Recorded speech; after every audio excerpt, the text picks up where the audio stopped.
Okay, so I'm very happy to be here with you and start our regular now webinars with Lectures Without Borders and community of people who are working on their own projects on science communication, on science, and in general different projects. And today it will be a bit different format. We are less people and we wanted to actually more discuss with you rather than present the project of Lectures Without Borders.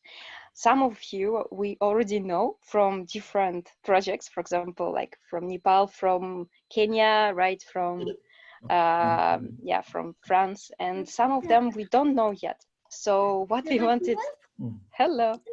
So what we wanted to do now, after the short introduction, we wanted to make a short round also of introductions of people, basically of you, if you don't mind, because it will be nice, and this way you actually know who are people who are actually around you. So I'm sharing now, I will share the screen with you, and okay, and we will start.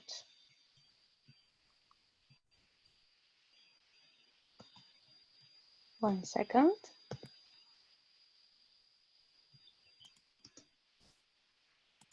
Okay. So normally you should see the screen with the presentation, which is just several slides to tell you about who we are. This is our agenda.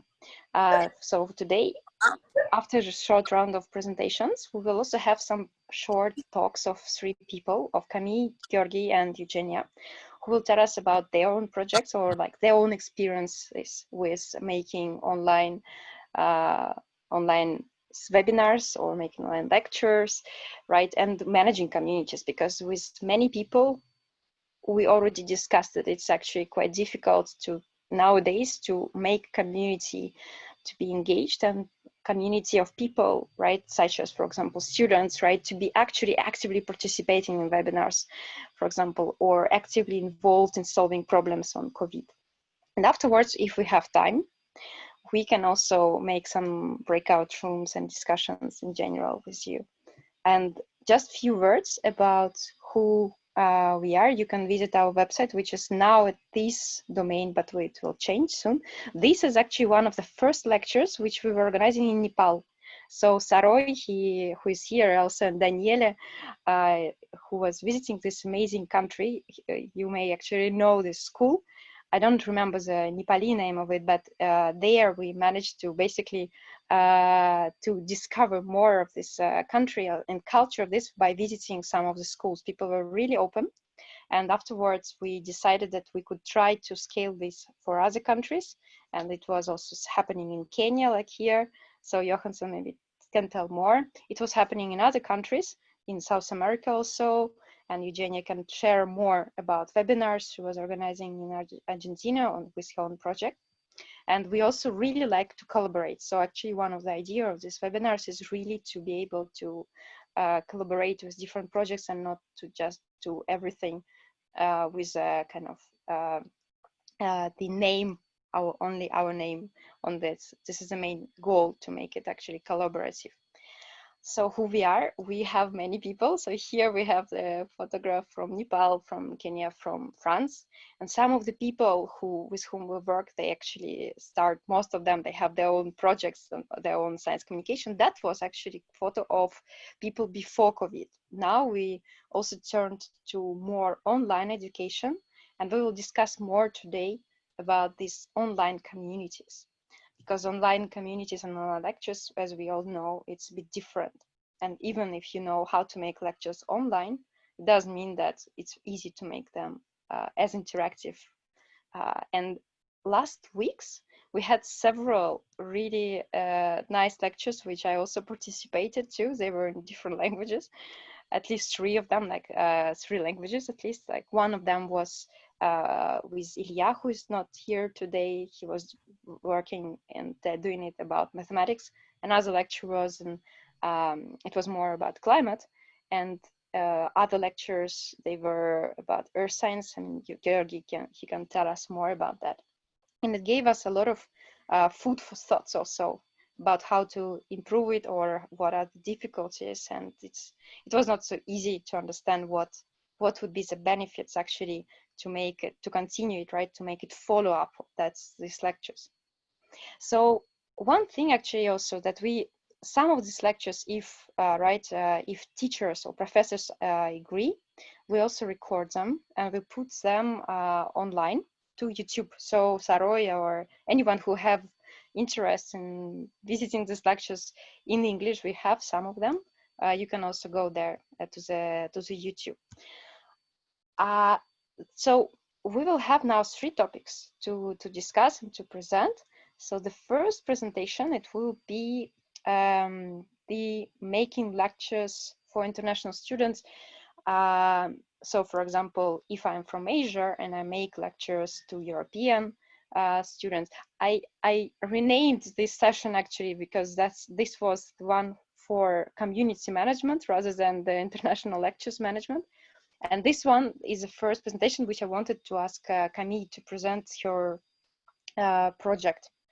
Camille, are you with us? Can you tell us about Just One Giant Lab and about Joggle? Yeah, hi. You can share your screen if you want. Yeah. Nice to meet you all. I think I know I've talked to some of you, and we've been meeting each other on Joggle or elsewhere. My name is I was surprised when I read the previous slide. I was like, what can I say about it? I don't really have experience with that. So I think what I can do today in a very simple way is tell you a bit about what is the organization I'm working for, which is called Just One Giant Lab, which is kind of a play of a word with like juggle, we call it juggle. Present you, we have an online platform. So I have like 2 or 3 slides. I can show you what we do, really just answer your question. Yeah, and tell me, yeah, I see my connection is a bit not stable. So Luba, would you be able to share my screen? I think I have... We can try all to know the videos so that we do not... Oh, it's if you hear me, it's okay. I'll turn it off. If you can hear me well? We can turn off video so the internet works a bit better. Yeah, preserve the bandwidth. Yeah. Yes, and if you want, it's yes, fine if if you leave it. Okay. Yes, but and Luba, would you be able to? Oh, amazing. Yes, so you can share your screen if you want. Yeah, that's fantastic. Thank you. Yeah, let me. Okay. Can you see my screen now? Yes. Yeah. Okay. So yeah, Just One Giant Lab is a NGO, an association, which goal is to increase the number of contributors to science and innovation and contribute to tackle the SDGs. So it was created by 3 persons that you may know, who are Mark Santolini, who's a research fellow at the Center for Interdisciplinary Research in Paris, Thomas Landrin, who co-founded La Paillasse, which was like an open community lab for biology in Paris, and has now many similar initiatives. And Leo Blondel, who's finishing his PhD in evolutionary biology at Harvard, but who's also developed, coded the whole platform. And we aim to work in a very open fashion, manière. And we work as an open and distributed community. So basically, you have a map here of our community. We are now more than 4,000 people who are students, researchers, data scientists, people from basically every field. And the goal is to form projects and enable contributors to join the project, and also sharing resources with partners in order to develop your project, kind of. So everyone is kind of working on the Juggle platform, and I'll tell you a bit more after on Slack, where we actually manage programs. So programs are for us a way to catalyze the synergy around one topic. We started this big initiative with a first program last year. So when we launched Juggle, we worked on a public health issue, and more specifically on a vaccination. And when COVID arrived, like thousands of people just gathered around this COVID thing. So I don't know if I click here, can you still see it? Yes. Can you see? Yes. Can you see? Yeah. Can you see the Yes. the Juggle platform? Yes. Mm-hmm. Okay, cool. So basically on this platform, I know some of you are members, and I'll show you the Lecture Without Borders is a community in our community, and also Eugenia has been having a project, so I'll tell you a bit what you can do with it if ever you're interested. Everything on this platform is free and open, and everything is in open access. So we really encourage people to work here within this open science framework. So what do you like? You basically find members, project, the needs of projects for collaboration, and communities group. So for example, you can scroll through the members. We can see who's the more popular ones. Yeah, Thomas is definitely one. Okay, let's meet Luba. So every profile is like this. You enter your description and your skills. And what we try to do, and we're currently in the development of this, is matching these skills with some projects. So for example, and resources. So Luba said one of her resources is to give lectures. So if a project need a lecturer, we are developing a code that enables a matching this information and making recommendation to projects. So you can also, if you have a project, you can also register your project, and let's say, sorry, it's a bit slow. Okay. We have a fantastic project that I'm not gonna present called Global Free Webinar for Students. I'm just a joke, yeah, messing around with you. But so this project requires education, teaching, webinar. Gina will tell you all about it. And the way, so it's a very good example of how projects are presented. So they have a Slack channel, they give you all the information to contact them, and they give you like the background, how they work. So now what we do at Juggle is to kind of look through these needs and try to match people with the project needs. So we have been like really kind of under the water in the last few months, because like it was a burst of like 3,000 people just coming at once on the platform, and we couldn't really spend a lot of time manually matching people. Do you have an example of any other open COVID projects, like for example, on Open Science, because there are, maybe it could be also interesting just to show other examples. Sure. So as I said, we organize programs kind of to focus the energy somewhere. And for that, we design challenges, which are like sub-themes. And projects can apply to challenges. It's kind of, oh, I work on diagnosis tool or treatment. Let me just fit into that box. And if my computer allows. So for now, I think it's an estimate, but we have about 50 or 60 projects on the Open COVID-19 initiative. And it goes from developing testing. You can see that was like this project developed test for COVID-19. They're currently in the process of replicating the experimentation and validating the tests.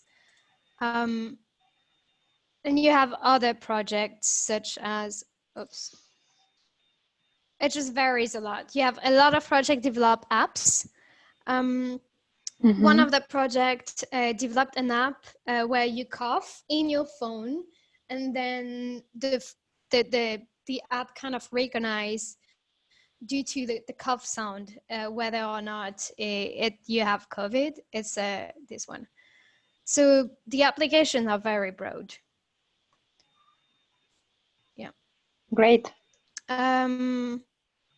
So one of the things, like just to kind of loop back to really the purpose of what you're doing is we are now in the everything is online. Managing a community online is kind of tricky, and I'm really happy if we can talk about your different experiences. What we are, I'm gonna put my video back so that you can see me. What we are now at is we're gonna start organizing events online that focus on one project. So gather the whole community on one topic, one project, to kind of create this collaboration. So this is one of our next steps in addition to our regular activities. So I think I have the tendency to talk way too much. So I'm just gonna stop here. Great. Yes. And, yeah, if you have any question, I'm really happy to answer them. Yeah, if you know, since we are not so many, we can even, if you have any questions or comments now, feel free to ask them, because then we will have 2 other presenters, and yeah. Yes, Saroy? You're muted. You need, yes. You need to unmute yourself. Wait, I will unmute you. Okay. Okay. Yeah. Okay. Yeah. Okay. Camille just mentioned about this new technology, right? Just by listening to a cough, right? The application can predict as to whether or not that particular person has COVID-19, right? So I was just curious as to on what basis does it work, and to what extent is it accurate? Could you provide me with a bit more information there? So I wish I was qualified to answer this question. We have 60 projects, so I don't follow like the deep down technology in it. What I can tell you is that although I am not an expert of technology, my background is in research and public health, so I'm not really a tech person. Does it really work? They're testing it. They're in the process of development. So each project has several stages, right? Like every project like every project, they are in the phases of testing it. We have one way we do assess the relevancy or the quality of projects is we have a pool of experts and reviewer that is open, but still you need to be kind of qualified to do that review projects. And based on this review, they attribute grades and comments to projects. And based on their advice, we, for the Open COVID-19 program only, we allocate micro grants. So, so this is kind of a good incentive for projects to kind of document and really document their work in an open source fashion, and also kind of increase the quality of what they're doing. So yeah, maybe you can send the link in the chat, Camille, again, so that you can also access this. I mean, it's basically app Georgiy, all right? Yeah, I'll send the presentation so you can go and have a look. Yeah, and also send you the name of the. Oh, the link to the platform. So one thing you can do is, if you like, for example, if you're curious about this technology, you can even write on the project feed questions, or even contact the members. It's really like an open community. Thank you very much. You're welcome. Yeah, it's very interesting. Yes. About So that, they've come up with a mobile application for detecting COVID-19, right? Yeah, I guess that there are many, like, everyone tries to find like the right way to solve this crisis. So like, yeah, you'll have many ideas. Some will be good, some will be less good, some will be feasible or not. We don't have a first selection of the project. Everyone is free to put that project out there. We do have a biosafety board that controls the scientific integrity and the biosafety issues, because we don't want anything bad to happen on the platform. Yeah, except from that, and this kind of expert checking, if they want to apply for microgrant, we just like let people, like, give the people the freedom to explore their crazy ideas. And where is the testing taking place? Is it taking place in your country? In your part of Oh, it's everywhere. Everyone, they are like international collaboration. You mean testing of the app? You mean for CAF? Yeah. Or yes, testing of the app, Camille. I think that it's part of the team is based in the US. Okay. Oh. But maybe you can contact them, I mean, on the platform, or just look at the website also, I guess. Yes, since you already contacted. I guess most of the testing of the app just limits to asking people to use it. So I guess, I mean, there's not going to really be a problem to participate in testing the app. Yeah, you mean in terms of like personal data protection and things like that? Or I don't know. Just taking, I guess that yeah. Well, there is another project on the platform, which is a quantified flu, right? Which is also related to similar goal. And yeah, Bastian maybe could tell more. So I really recommend you, Sarah, also to look into the link. Yeah, and, I can share. Yeah, I can share the links with you. Yes. Thank you, Camille. And yeah, let's leave other questions then for later. And Georgiy, if you can follow up on basically what you were doing with these 2 or 3 lectures, because Georgiy basically, he had his own solution of participating or like taking action during this COVID crisis. And since he's a scientist and he's working in Denmark now, he has given 2 really exciting lectures about the age of the Earth, which I learned personally a lot during this time. It was one was in Romania and another one was in Russia, but he will tell us maybe more about that. And yeah, I will let you speak. I will not be able to share screen if you share. Yeah, I just put this picture, but you can. Yeah. No, I guess I will share the presentation I used for the lecture just okay. To give a context. So hello everybody, and so what I did is that with that project, Lectures Without Borders, I recently gave 2 lectures. They were the same lecture, just in different languages. And the lecture is called How Do We Know the Age of the Earth? So let me share a screen, please. I will just a little bit to introduce you what the lecture is about. 1 second. Should be here.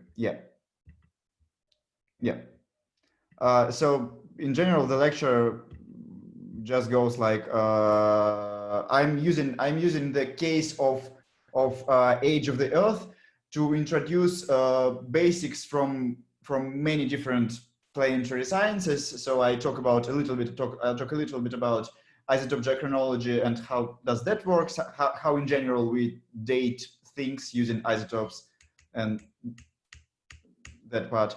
Then we do exercise, which I'm going to focus on talking today. And then I use this lecture to introduce a lot of stuff about, in general, how planets in general behave, how planets in general form. So a little bit of geology, a little bit of astrophysics, a little bit of nuclear astrophysics about how all that forms. Yeah, and so this all focuses on meteorites, which is how we know the age of the Earth. But that's not what I'm talking about today. So what I'm going to talk about today is that I used some exercises during the lecture, and it really helped. And I've been asked to share that experience. So what I learned from 2 lectures, it's not a huge experience I have here. I just have some experience in giving exercises having exercises in the lecture as a tool in case you're giving a lecture using Zoom. So as you can see here, I guess, yeah. As you can see here, in total I have around 39 slides, and exercise starts on the slide 8. So I really give it in the very beginning. And so why at all I used exercise on my lecture? And this is more about I guess there can be 2 ways. The first one is to entertain students, and the other one is to explain something to students using this exercise. And my case was definitely not about explaining things using exercises, because in my case I used it to mainly entertain students in the beginning and to make them involved and invested emotionally into the lecture, so they can really be listening and feeling that they are actually participating to the very end of the lecture. So that actually yeah. So I before that I gave a couple of lectures via Zoom without exercises, and I can really see the difference, because if I give an exercise in the beginning versus I do not give an exercise at all, people get tired, and people lose their ability to focus on the lecture and all that way less when they had an exercise, because that way I guess that they just kind of interested in what's going on. And also I used exercise to not to as I already told, not to really explain something, but to show the significance and to give students an ability to reflect on the significance of what we're talking about, because so yeah, I chose the very, very, very loud topic to talk about, which is how do we know the age of the Earth. And so let's go through it and briefly, and we'll see what's going on. So in the beginning, I introduce the methodology which is used to determine ages in general, in geology or planetary sciences or archaeology sometimes. And I give some background very briefly, and this all basically relies on one formula, which is here just presented for 2 different cases. So this all relies on one formula, which is quite simple if you know how logarithms work. I mean, for a high school student, if they already had logarithms in their curriculum, it doesn't look simple to me at all, by the way. I was impressed that students really solved it. When I was doing the lecture, I kind of, okay, is it right? When I was trying to explain them, I was very careful because I was not sure if I'm doing anything right. But the interesting bit is that to Liuba it didn't look easy, and she's a mathematician. I have zero idea what I'm looking at, but if it was good for the students, then it's great. Yeah, I mean, in high school when you just studied logarithms, just in case, this is just one number, this is another number, and this is basically, so basically we have here 2 to the power of something minus 1 multiplied by one number equals another number. So it's basically, I mean, how do I say it? In high school, when you just learned how logarithms work, in my experience, people in high school are not scared by those formulas. I am. Mm-hmm. I already am, even though it's my specialty, and I'm trying to do a PhD on that topic. I am scared of that formula, but high school students are not. Nice. It's like basically it helps psychologically to make people not to be scared of formulas. It's great. I like also, it. Yeah. Also, I guess. So I of course, I'm trying to make it as easy as possible. So I go through all the exercise with them. So yeah. So मैंने तुम्हारे mail ID से किया पर नाम मेरा आ रहा है. What? मैंने तुम्हारे I think it's not to you. Wait, I will try to mute everyone. Wait. I think okay, it's good. Okay. Yes.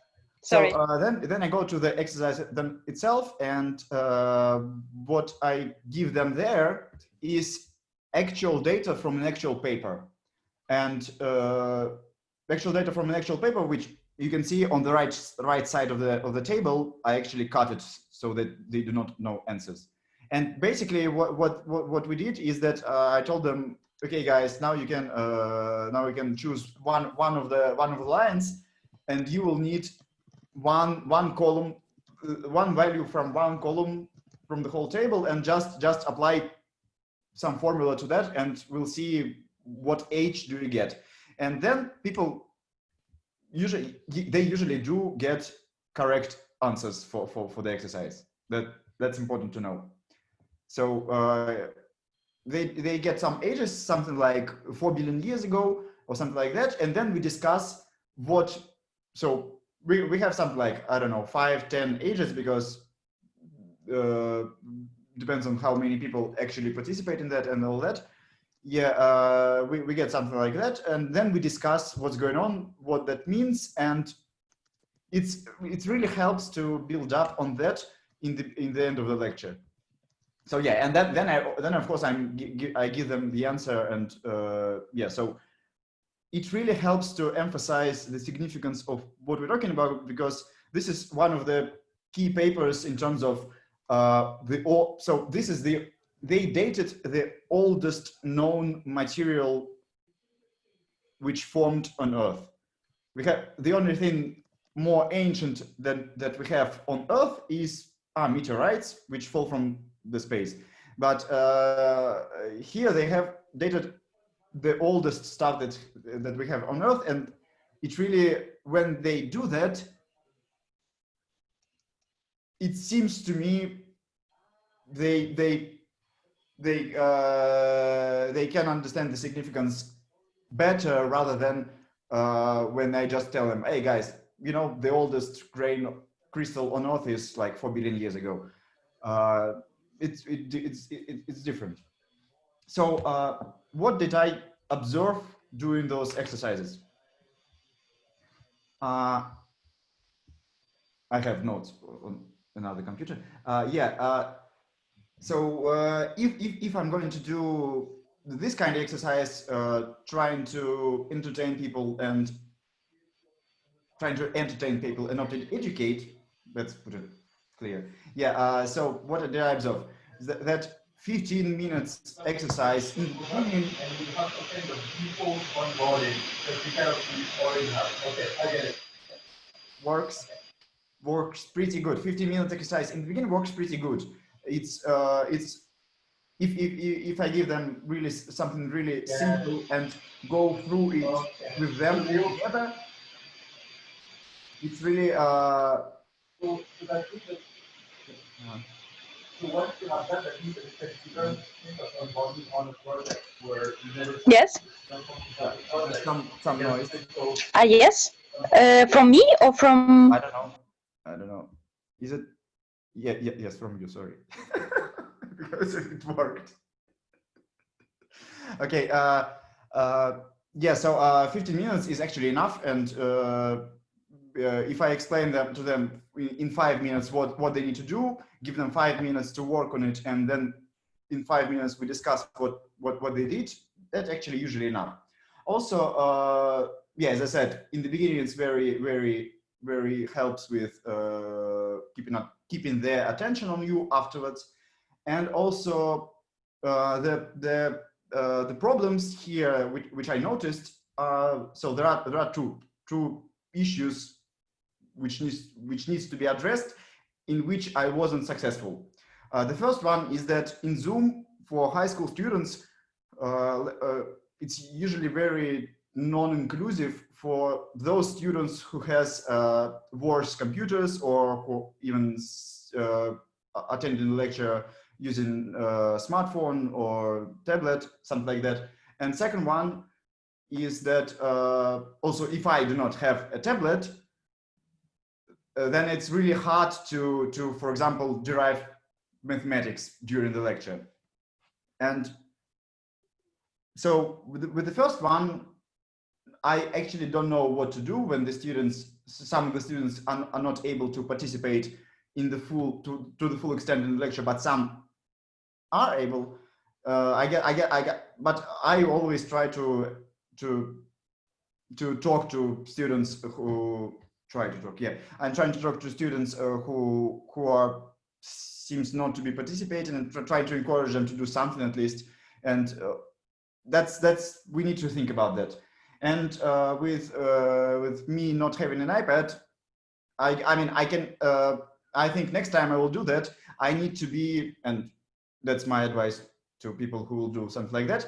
When you do exercise, and if you do not have something like a whiteboard where you can draw, write things and all that, we need to thoroughly prepare the part of the exercise where we just explain things. So, I mean, the way I did it was that I used my mouse to draw formulas in the corners of the slides, and that was terrible, definitely, at least for me. For me, it was terrible. And it was really hard to read, and it was, so if you, as me, do not have a tablet, then be smarter than me, and please prepare formulas with animations so that formulas appear in the right order and all that. Mm-hmm. I guess that will help. Huh? Okay, great. Thank you. I just want to say that we can discuss more. And if you want to say something more, say it now, and then we continue in smaller groups. Okay? I mean, because we have one more presentation. Oh, yes. Yeah, sorry for being long. No, it's great. So I guess let's leave maybe the questions, unless there is anything very urgent to ask from Georgiy, to the end. If it is okay, or do you have any questions? Because I saw some other people, they joined later. Because yeah, let's maybe then move to the third presentation, if you don't mind, Georgiy. Okay, and then we can discuss it more in details later. Because I also shared in the chat actually the lecture with your slides, because I really liked how you had a flow in the chat. I mean, in your lecture, which is very important when you do it in online, and you are not able to come to a student and like to shake him so that he would like really have an attention. So, and there is after the explanations of Georgiy about making the online lectures on the earth science, I wanted to also invite Eugenia, who is a leading researcher for the online webinars, which is also connected to the Open COVID initiative of Joggle and to lecturers, and she's a virologist herself, originally from Argentina, and she's also starting as coordinator with lecturers, and I wanted to make you feel free to present your own experience. Mm-hmm. Thank you. So yeah, I will also share my screen if that's okay. Let me choose this one. Can everybody see my screen? Let me see if I can put this in presentation mode.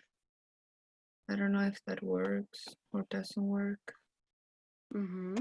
You have 10 minutes. It's okay for you? There Yes? we go. Okay. Yeah, I'm fine. Okay. Can you perfect. see the presentation in perfect?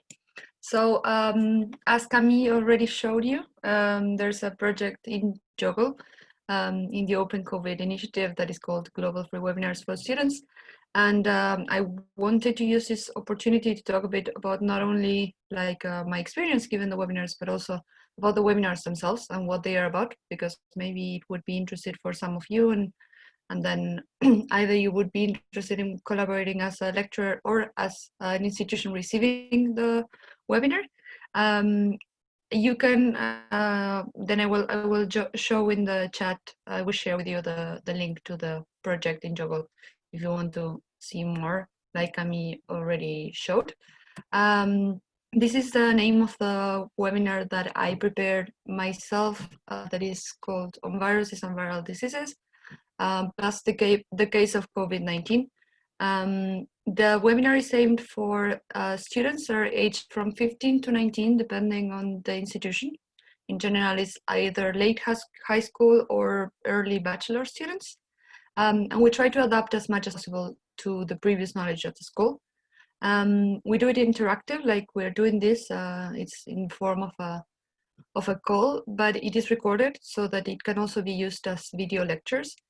And we have right now a few requests in which we're actually going to share the videos, but and also the presentation for locals to then adapt it to their languages and give them in their languages. So it's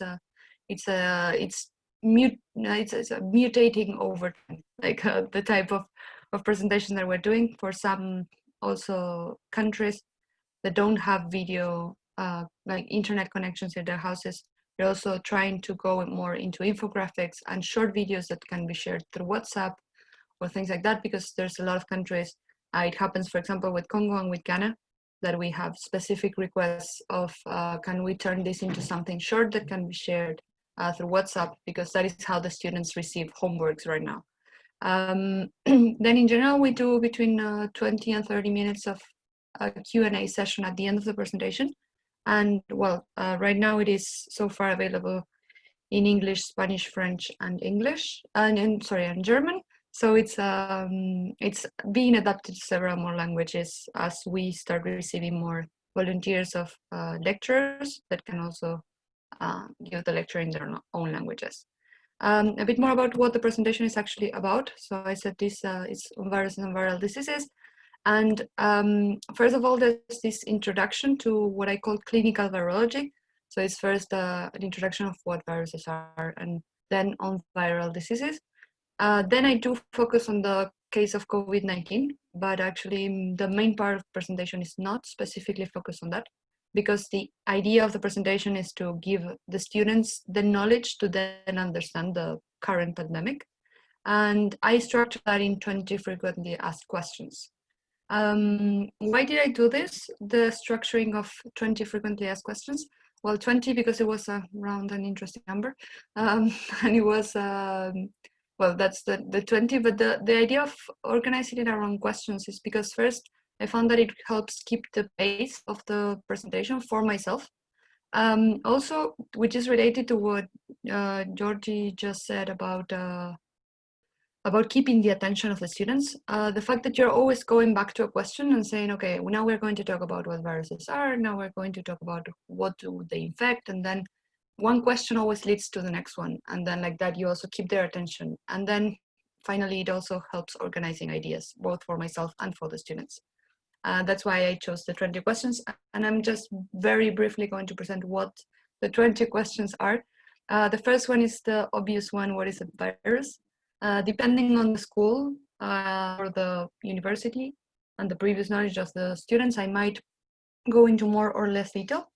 But the idea is to present what viral particles are, what enveloped and non-enveloped viruses are. And then question number 2 is, sorry, I don't know why it's there. Is our viruses alive? Which is a question that I get a lot and it's very difficult to answer, but it does allow me to introduce the fact that viruses need to infect cells to reproduce. Then we have question 3, do all viruses look the same? In which I introduce the shapes and the sizes of viruses. Then what is the viral infection? Going back to question 2, viruses need to infect cells in order to reproduce. Then I explain the viral cycle. What can viruses infect? To explain that even though COVID-19 is a human virus, it doesn't mean that only humans can be infected. Then what is the difference between an infection and a disease? And this is a concept that surprises a lot of people, that is that not all viral infections are actually bad for us, and not all viral infection leads to disease. So that is a concept that I want to make very clear for later when I talk about COVID-19. Then why do different viral diseases have different symptoms? And then I can talk about how different viruses can infect different types of cells and how some can cause dysfunction and thus create different symptoms. Question 8, can we treat a viral disease?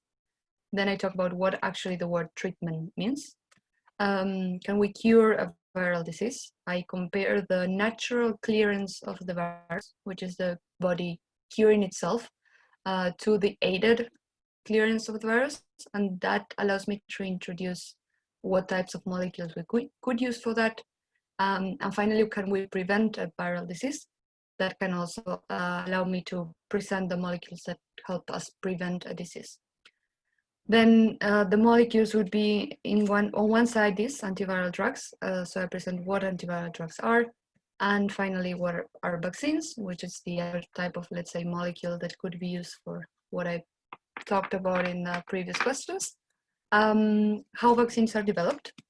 This is specifically, or more, the emphasis of this part is more in the ethical considerations of vaccine development, and especially how long it takes. And finally, this question that I get a lot is, can a vaccine eliminate a virus? And that allows me to explain what vaccines actually do. That is basically not eliminating viruses, but potentially eradicating diseases if they're used correctly. After finishing all this, then I do go to the case of COVID-19, and only from question 15, I start focusing on COVID-19.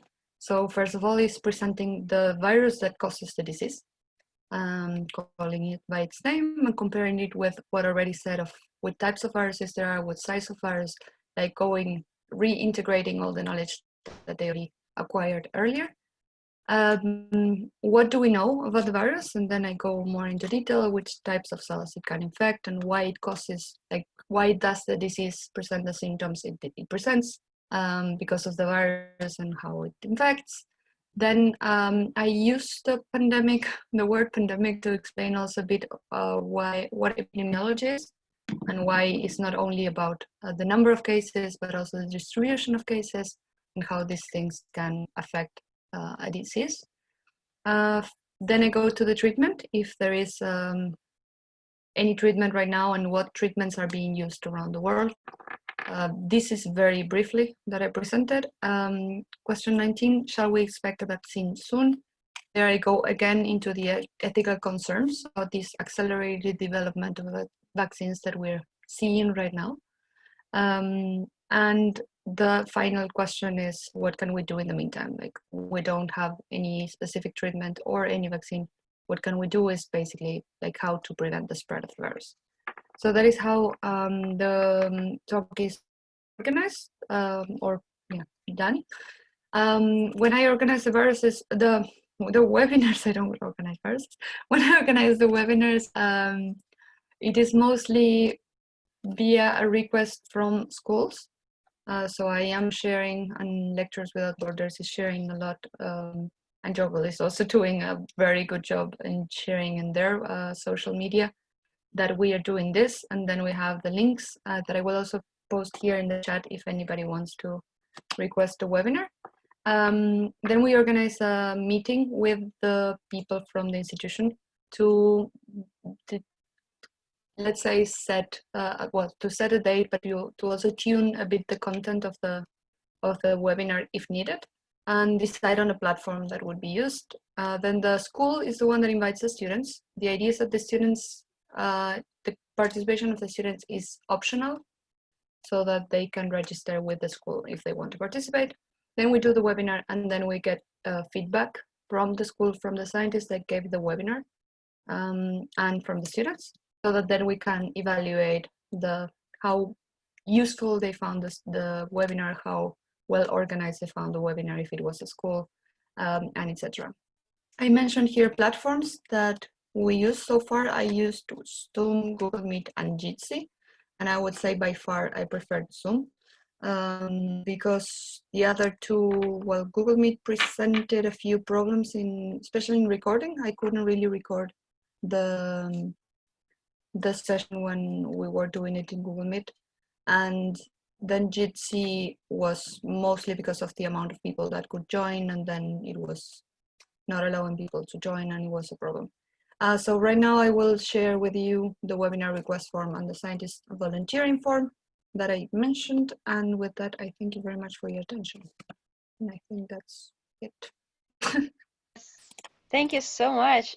I don't know, guys, if you have some questions, because we are not so many. So if you have any questions or comments, feel free maybe to ask now. Also, Georgiy, until you are here, we can basically address questions now on both topics of webinars, and actually right related to the platform projects which Camille presented. So I basically open it now for open discussions. And maybe even before we do that, just keep it in mind that after 6 we will start basically an open discussions where everyone can present themselves and present more what they are doing. Yeah, but it's completely volunteering. You will feel free to leave. We will send you the recording, of course. Yes. Yeah, I have one quick question for Eugenia, right? Yes, tell me. Eugenia, right? You just mentioned about, viral infections being good for a human being, right? So, I actually said that it was not always bad. Yeah. A very good example of that. Yeah. A very example of that is the placenta. Okay. Human beings wouldn't have, or mammals actually wouldn't have a placenta if it wasn't because of a virus that integrated part of their viral proteins into cells at some point. And we evolved to produce a placenta and to actually be able to have our babies inside us only because of a viral infection. So there's a lot of ways in which virus, of course not for the organisms that maybe receive it at that moment, but evolutionarily it can be very beneficial. And there's a lot of other examples. That is the most obvious one, but there's a lot of small examples of receptors, of channels, or things that cells have that actually have a viral origin. So what I want to say when I say that disease and infection is not the same, and especially that not all infection leads to disease, is that first of all, we have a lot of silent infections. There are a lot of, I don't know, tiny skin conditions and things that even tiny marks that nobody, knows why some people have more than others.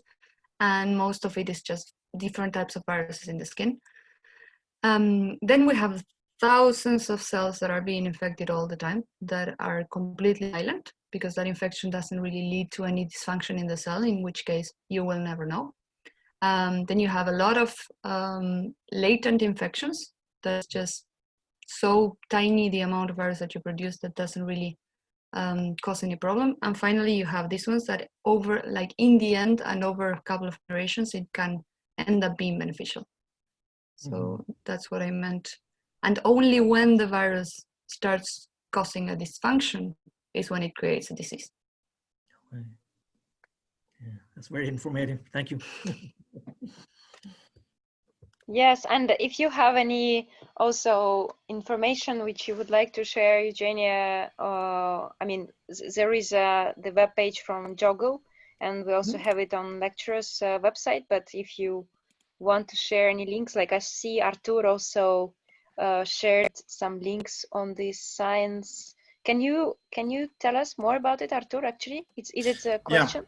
Yeah, that's so Visual Science, actually the commercial company which was started by graduates of Moscow State University, and they create more scientifically accurate models, usually for as illustrations for, you know, like textbooks and so on. But they have like a popular science project called Viral Zoo, where they create where they create models of different viruses. They now have a collection like Ebola, HIV, influenza, and so on. And recently they created the project of SARS-CoV-2 virus, which is actually the most accurate, scientifically accurate model to the present time. And so, yeah, that was just the link to their project. And they actually share the visualizations for community. So I think you can actually use them because they're really beautiful and they have outstanding scientific accuracy. So yeah, they maybe. Do you have a link with them, or you just heard about them? No. I've known them for like, I don't know, 5 years maybe, because yeah. So actually, this company originated at Moscow State University. So I actually know those guys in person, and they're totally awesome. They have very cool team composed both of scientists with actual background in structural biology who helps them to create those cool illustrations. And of course, moreover, the CEO and the CSO of this company, they both also graduates of Moscow State University. They have their PhDs in biology and chemistry, as far as I remember. So yeah, actually so those guys are really cool. No, I never heard about them. It looks but amazing. yeah, they have quite a nice visualization, because it's related to the question of Camille on comment, right, on the gamification, because quite often it's kind of needed, and like you can do an exercise as Georgiy, but you can also make it visual.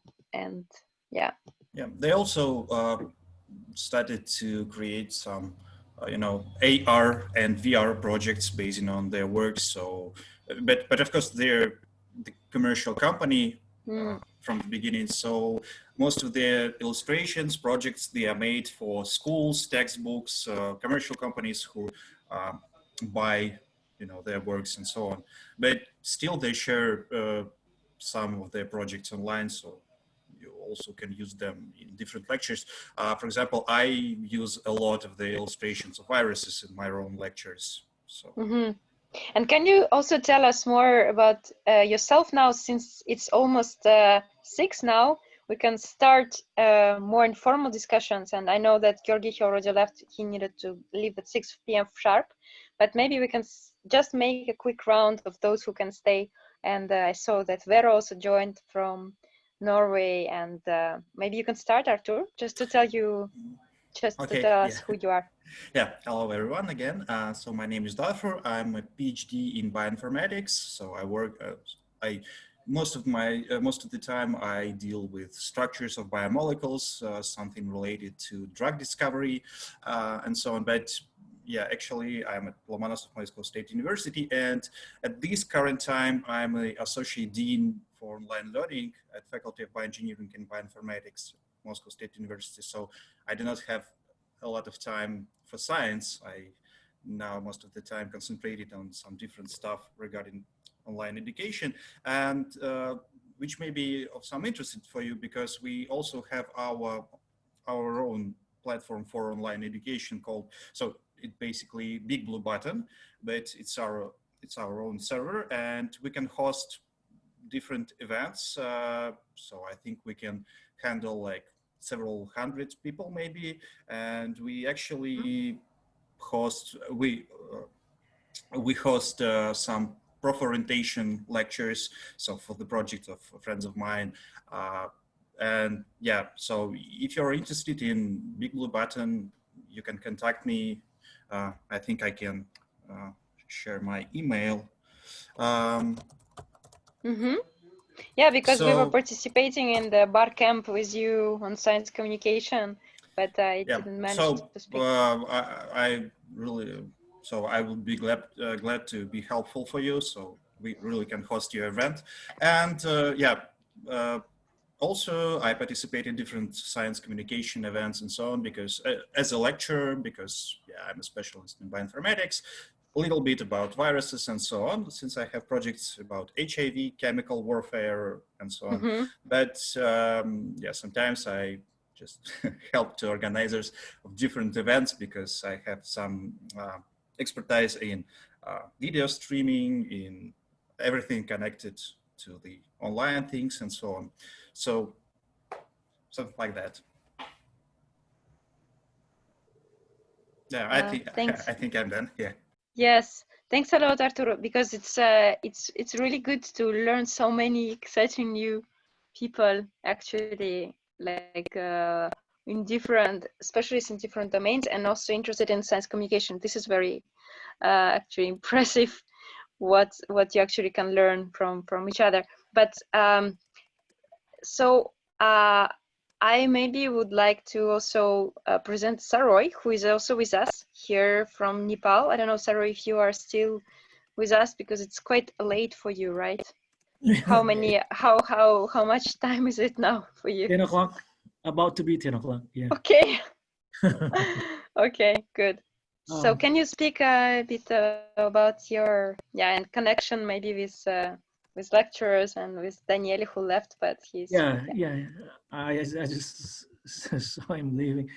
Yeah, my name is Saroj Shakya, and I am currently working as the associate professor at the Nepal College of Information Technology, and my field is computer science, and I've been involved in the teaching field for past 17 years.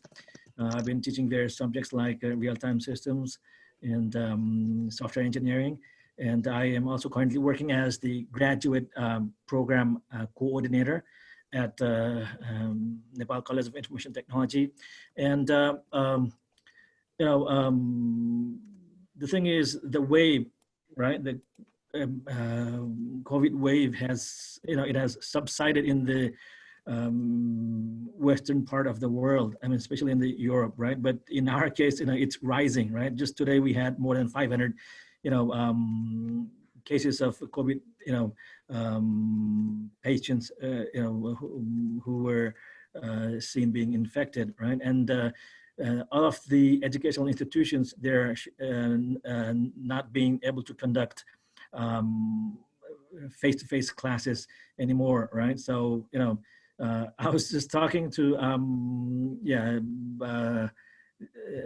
right, about, see the difficulties that we're having to face, right? And I was just, wanting to know if, what might be the possible, solutions to, the situations that we are having to face, right? See, the thing is, we're finding it very much a bit hard to deliver mathematics-related courses, using the online medium, right? And I was, seeking for some assistance because you see, if it's other courses, right, regarding, the sharing of the ideas, then it's easy, right? But in case of mathematics, that involves lots of derivations and, lots of writing on the board, right? So, teachers over here, they found, it very much a bit hard to teach mathematics, using the online media. So, if, you guys can provide me with some kind of assistance, I'd be very much I will for sure. We will write to you with Mikael, who is not here, and maybe Arturo also, if you're interested. I could put you in copy because I think that you have expertise also on that, and that's that's very, very good, interesting also, I mean, topic, and it's not so easy. Thanks, Saroy. Thanks and a lot. one more thing, can I share as well? Yeah, and we are also going to conduct a webinar on, on this topic called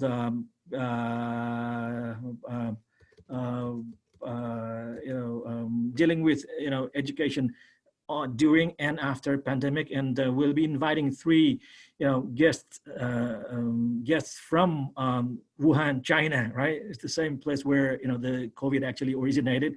It's going to happen on Sunday, And if you can find some time, I would like to request you Yeah, all feel free to share the link. 1 hour. Yeah, Yes, I will that share the link. sounds interesting. Mm. Yes, you can share the link either with me or just in the, and then I will share with everyone, or just Okay. share it here. Yeah. Thank If you you. can find some time, then Yes, please do join us. I will join. Just send me the link and Okay. yeah. Thanks a lot. Thank you. Thanks a very much. lot. Thank you. Yes. Thank you. And yeah, I also wanted to suggest, I mean, that represents herself. I mean, at least in my screen, she's the next one, and she's also originally from Argentina. And it's very interesting how we all get to know through Bastian, whom I knew before, and Vero presented me Bastian, and it's a small world. So Vero?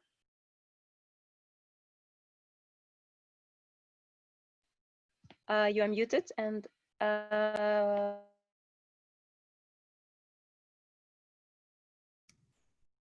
Hi, can you hear me now? Yeah, sorry. Thank you, Bob, for the short introduction. So yes, the world is very small. So we start talking remotely. Then we finally met in Poland, and and then we discovered that we both know Bastians from different collaborations, different things. And actually, Bastian moved to Paris, so it was yeah. Anyway, so I am in Norway now, and I'm associate professor at University of Stavanger. My area, so I'm in computer science, and my main area is distributed systems and storage. Although I'm kind of like, I aspire to be a polymath, and so I do different things also related to data science, and so but yeah, my main work is in decentralized systems, like and so distributed storage, and make this like peer-to-peer networks, and make those systems be reliable, and to create redundancy through data, and yeah, make that this data can be recovered after big failures or these kind of things.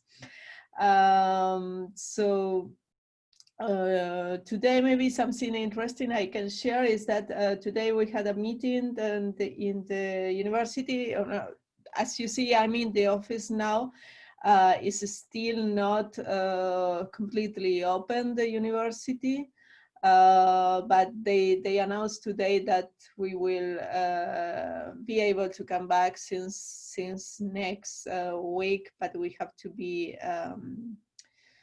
flexible, no? So we actually we don't know how teaching will be next semester, like especially for foreign students that may not be able to come to Norway.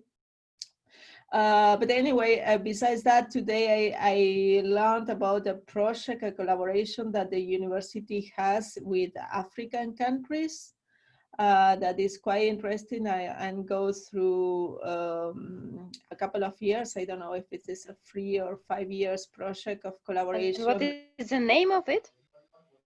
Is it not the one which is Africa? I think the name of the project is NOHED, but I'm not sure. NOHED or something like that. I just learned about it in the 2-3 hours ago in a meeting, and actually I need to contact more the people there, because basically there will be interactions. The idea is like to help these universities in various countries in Africa, but I know it's Uganda is one of them, but I'm not sure if Tanzania, but I don't remember exactly. I think it's 5 countries that participate. And the idea is like to help them to improve the level of teaching and PhD supervision, but also maybe lectures at the master and bachelor. I don't think there are schools involved, but the university level. So there might be something interesting also for lecturers without borders in this area. I don't know. There's also a plan that some students will come some PhD students will come here, but we don't have we cannot choose them. There will be like the universities there. I think they will choose them, and so it's not like I don't know yet how will it work, but they will work here for 6 months and then come back, and then 2 years later they will come back. But the idea is like, yeah, we help them to be connected a bit more with the West or European universities, and Okay. Thanks a lot for sharing this. And yeah, we all are, I mean, if some of you are not yet in Slack of lectures, for example, because there we try sometimes to share some links with you can also feel free to share them there. Like, for example, I know that George and Vero are there, but I don't know if Artur or Johansson, you are there, like, or Mohammed. So could you also, I know that Mohammed, if you are still with us, or could you present also yourself just briefly? Yeah, sure thing. Yes, great. Yep. Hello everyone, I'm Solly, I'm from Egypt. I'm working at the American University in Cairo as a science communication officer. I'm also doing my PhD remotely with Brookhaven National Laboratory in New York, in the US. So my project, I'm working on numerous projects with different kind of communities. One of them I think you know about is something we call Science Bus, which basically a normal bus that can accommodate around 30 students and travel all around Egypt to deliver science shows and science workshops for less privileged communities all over Egypt. So this is one of the projects I'm working on right now. Unfortunately, we face some difficulties that our sponsored has to seize our fund, and luckily we found other alternatives to resume our activities at least until the end of August, and hopefully by then the situation will be stable and we can do it offline, not only online. And that was one of the challenges we are facing right now, to transform our work with the less privileged communities from offline to online, especially that most of them, the majority, they don't have the luxury of internet, they don't have access to the internet. And that was a bit challenging for us, but we found a couple of ways to overcome that. Yeah, that's it. I'm working on feel free to share the link to your project also in the chat here, so that people also can see, because yeah, yeah, most of it in Arabic, unfortunately, yeah. but I'm gonna find some English versions of what we do as well. I'm gonna share it with you. Thank you for actually holding this event, and lovely meeting you all. Yes, thank you, Mohammed. Thank you. Great. So who wants to present themselves also? Because I really would love to have an opportunity to make you all to know each other. Maybe George or Johansson, if you're still with us, you can present yourself. Okay, perfect. Here, I need to unmute you. Wait, 1 second. Yes, did that work now? Hello, Livia. Hello, everybody. Thank you so much. I love this organization, by the way, and thank you so much for just the feeling of community that you guys all have. And yeah, so a little bit about me and what I'm up to, and hopefully there's space for us all to collaborate, is a few things. So how I'm tied with lecturers in general. So I'm a lecturer for a MOOC, for, like an online university, who right now we are currently using cryptocurrency as the only form of purchase. So people collaborate and they do things and they earn their cryptocurrency. We're offering accredited bachelors all the way up to PhDs. So, and I lecture in the philosophy department. And the other thing is I'm also a behavioral scientist. And so I also am working with Georgiy just one giant lab. I'm their mental health lead on a project that is combining behavioral science, my role, and then also research, and also using artificial intelligence to create an app that will help read people's emotional expressions in real time, and then also offer them resources that will respond to whatever they're feeling in that moment. And so, especially in a country like America, where we don't really have like socialist healthcare in the same way, ironically, you'll have poor people who can't afford healthcare, but they will have access to a phone.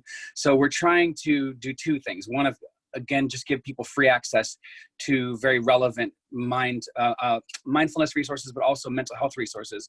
And then on top of that, we're trying to democratize access to healthcare through technology. So we're doing that.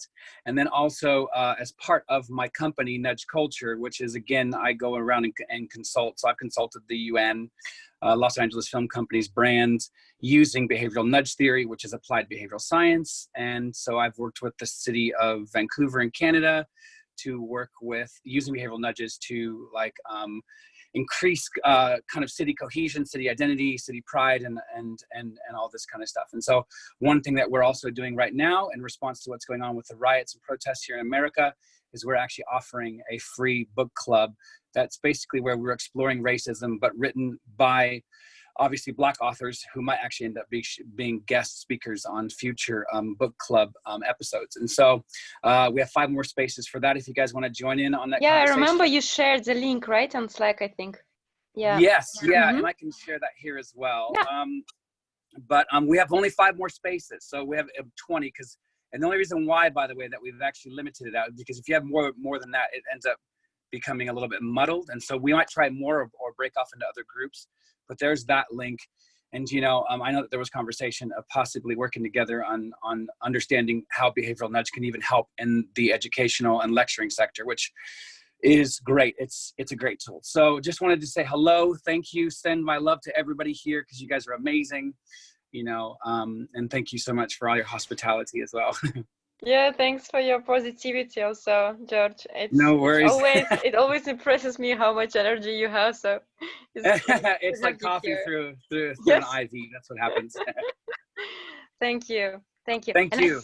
Yes, and yeah, we have also you on Slack, so we will keep in touch with you. We have also Chloe.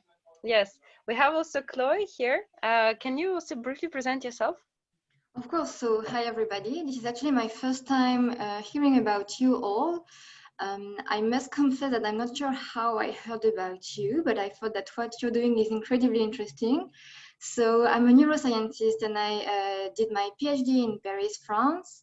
And I recently moved to the US. So I am now in New York City.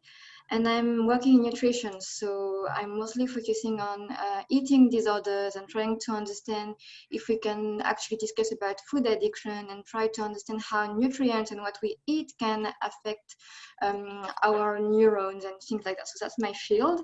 I used to be a teacher in Paris, so it has always been incredibly important for me to share what we do, and especially in life science, because I think that everybody kind of connects with what we're doing. So that's the reason why I've always been incredibly interested in how to share what we do. And I guess that learning from everything that is existing right now and hearing about you today was very, very nice. So I want to thank you all for sharing this. It was very interesting for me.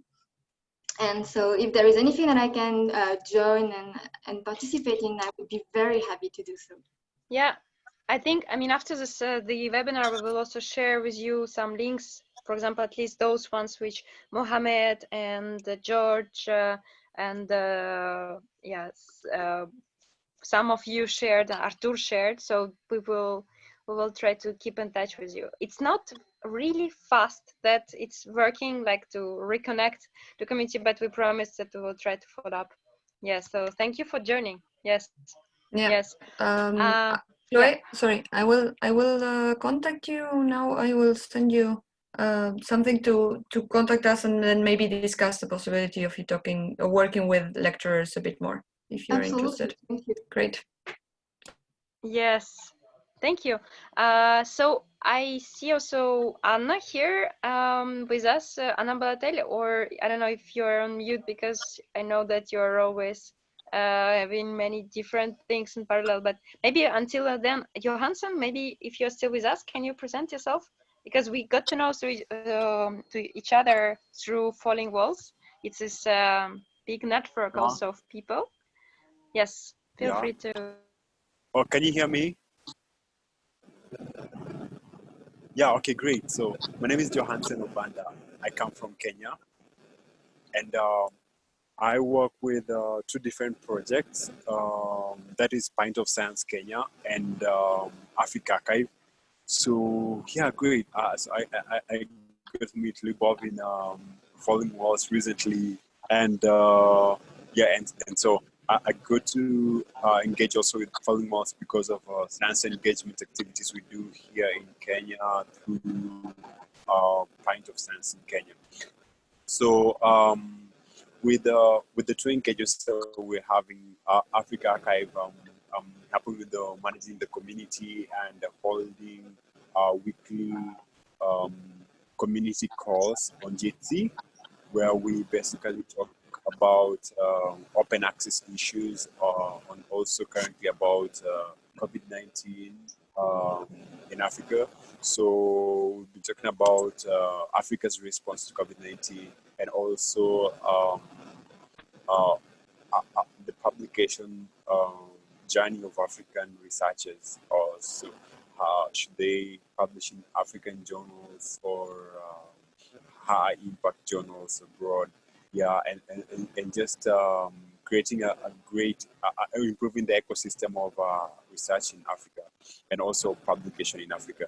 And with Pint of Science, it's just started in Kenya. So though it's been existent from 2012 across the globe from the UK, but then in Kenya we just had the first Pint of Science. Also with Falling Walls Engage Hub Kenya this March in Nairobi, and we were supposed to have another one in May, but then we haven't been able to because of the pandemic.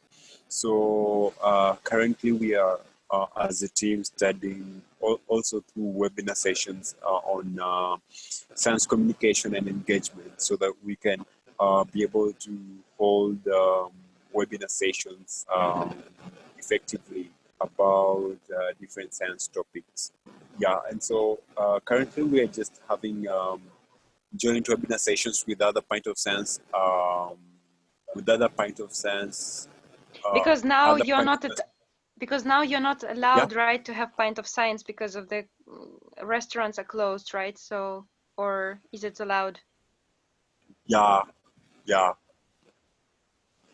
we're not allowed to gather at all right now because of the pandemic, or also because of the government restrictions.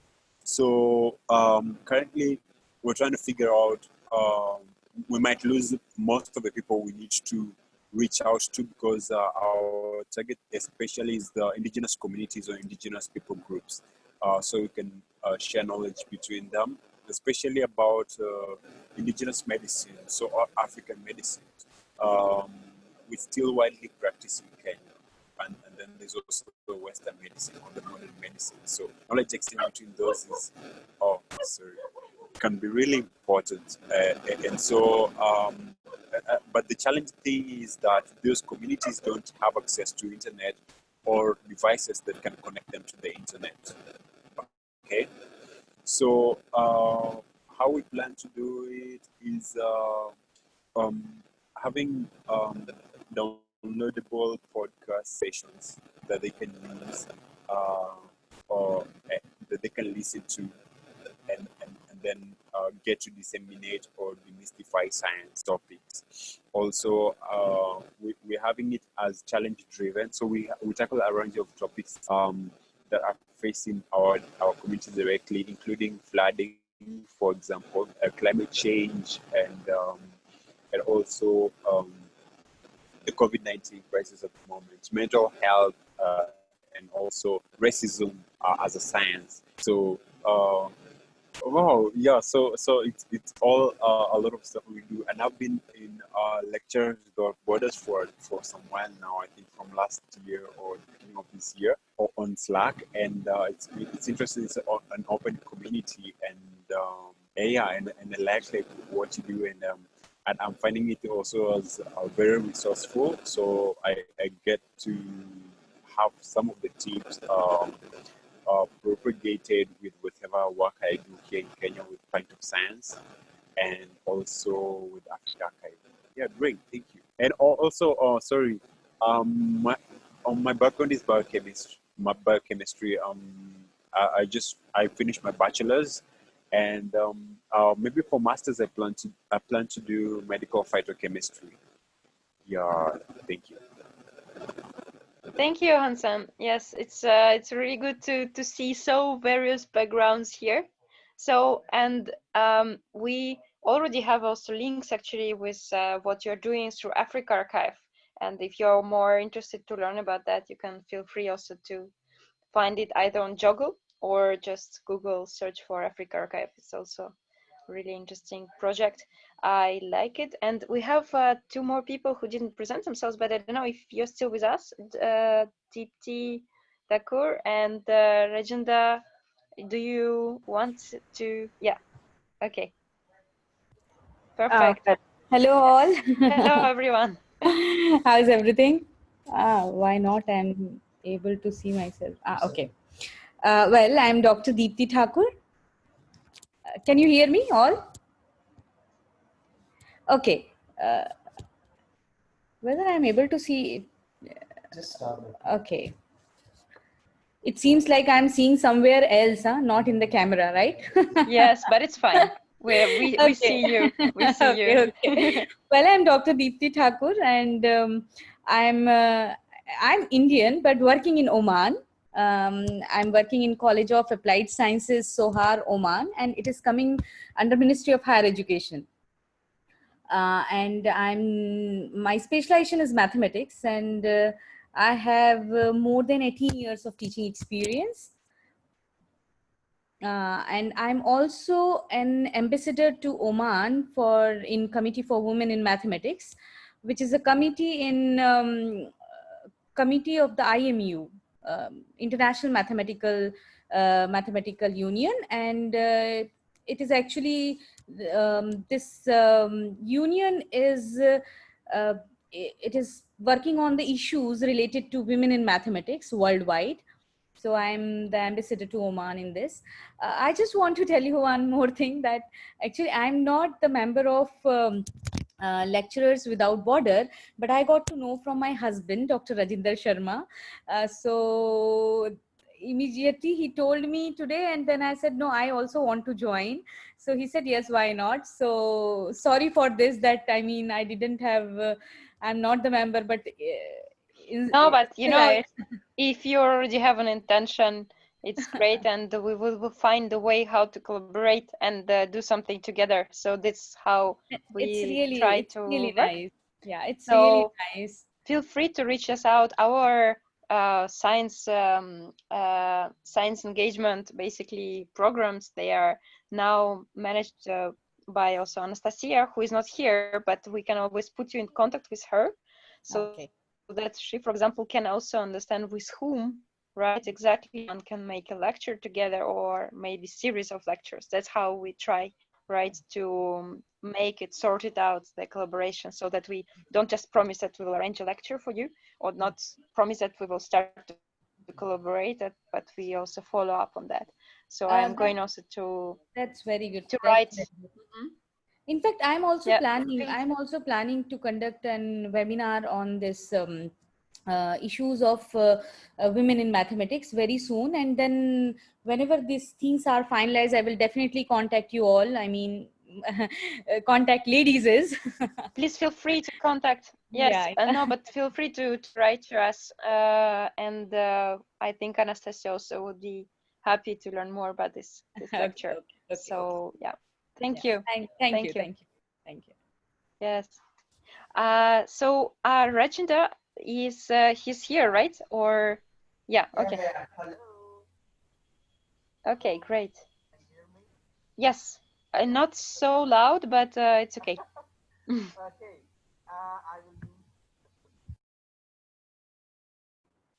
Okay, this is a good thing, that if husband and wife are in the same. Okay. Yes, hello everyone. It's a really honor for me to interact with the persons from different specializations.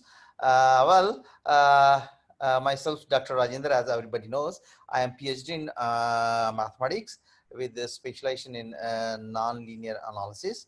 I'm working with Ministry of Higher Education from 2011 onwards, and I'm teaching different engineering students here in Oman.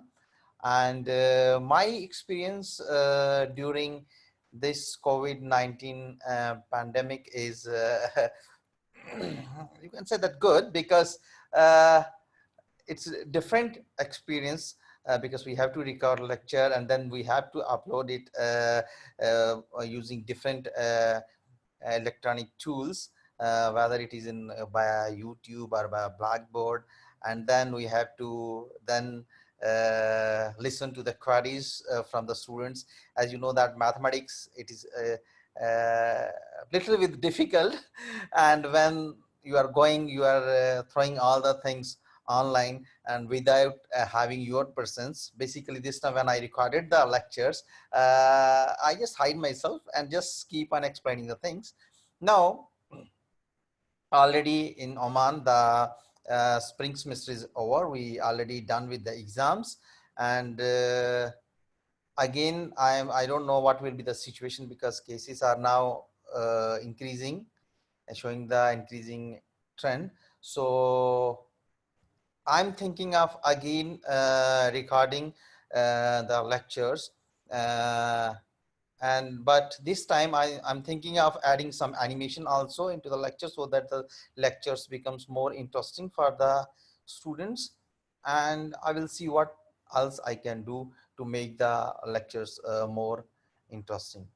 That's all. And also now I'm editing, this is just for if anyone is interesting, I'm editing one book on an in-depth guide in fixed point theorems. So I'm an editor for that book. So any one of you, if want to contribute as a book chapter, so you are welcome. I will share all the information to you, and then you can forward it to.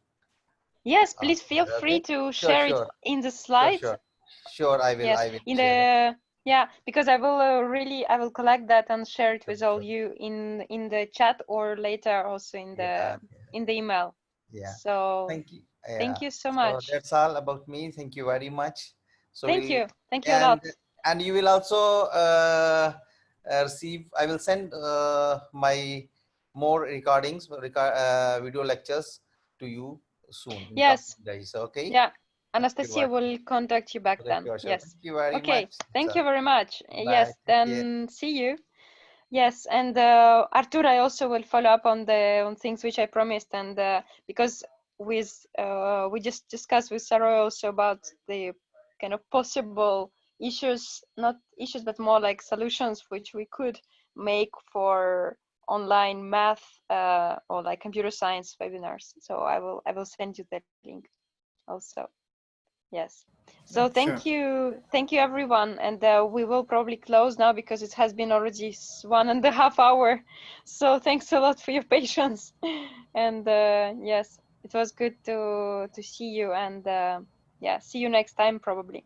Okay. Thank you very much. Yeah. Yes. Yeah. Bye bye. Have Bye. a good evening. Bye. Yes. Have a good bye evening. bye. Bye bye.